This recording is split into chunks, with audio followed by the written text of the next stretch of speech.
Dados should not look like this. A good looking dado should have a flat bottom and square sides, not all scraggly and mountainous. Some people can live with snaggle dados, but the issue becomes very noticeable when cutting precision things like box joints. I spent days trying every little tweak, tune-up, and trick in the book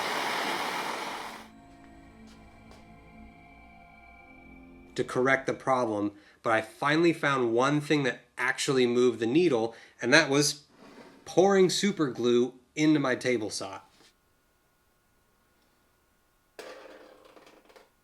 This all sounds crazy, I know, but it'll make sense in a little bit. First, let me show you the cause of the problem instead of just how to treat the symptom. So this is the arbor of a table saw. It goes directly into the motor, and it's essentially just a kind of a threaded bolt at the end. Blade slips on here, nut goes on, or washer, followed by a nut. And usually a blade thickness would be somewhere right around there, 7/32 on these underpowered saws. There's enough meat right there for a table saw blade to rest on. It's nice and smooth and flat. But if I bring you in closer, you might notice when I spin this that these threads taper off. This starts to taper here, and there's this little groove right there. With a typical dado stack, you slip one blade on and then you put in chippers in between. So the outside blade rides perfectly on this and perfectly on these because there's not enough gap for a blade to go in between them. But right here, there actually is. For demonstration purposes, these are going to be our saw blades. These are our outside dado blades. This is our inside chipper. We're going to put our inside blade on the arbor. It's going to sit perfectly on that nice little shelf that's on the arbor. Next comes our chipper, which is going to sink into that tiny little gap in the thread. This is going to be exaggerated for demonstration purposes. Next comes our outside dado blade, which again sits perfectly on the arbor. As you can already see, exaggerated, this blade is hanging below the others. So when we put the nut and washer on, now these are locked in like that. So now when we spin this is going to be our table saw. This will be below the table saw, this will be above the table saw. This is the part that's cutting the wood.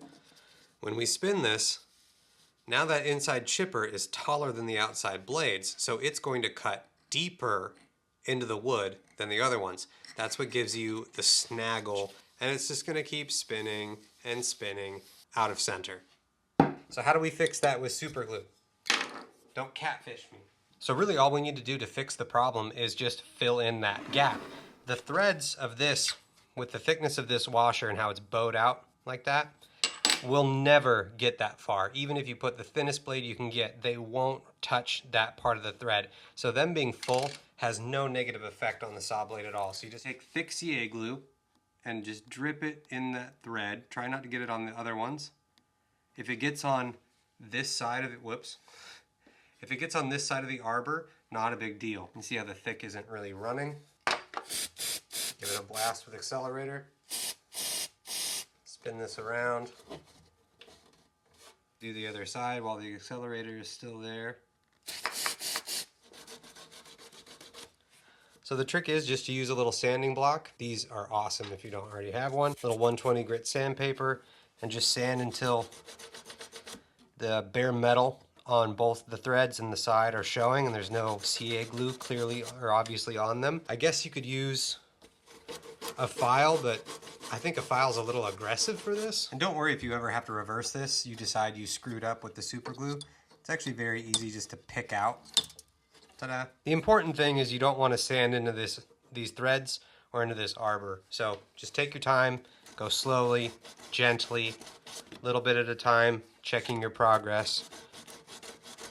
Now there's no CA glue on this part of the arbor or these threads, but you can clearly see it in the gap. So I'm just going to spin it a little bit.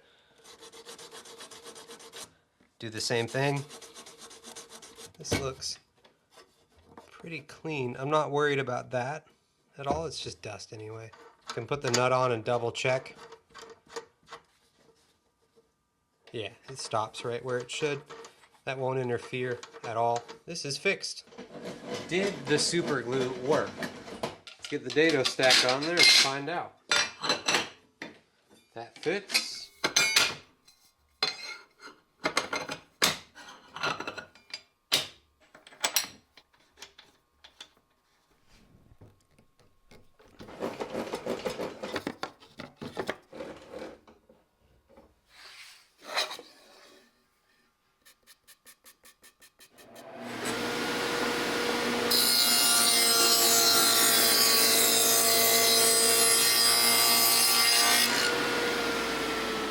you notice the push stick and you'd like to have one of your own, I have a video showing you how to make them with free plans. They should be in the suggested videos.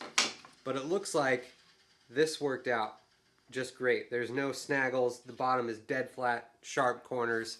Click or tap the like and subscribe button, and I'll see you with the next video. Thanks.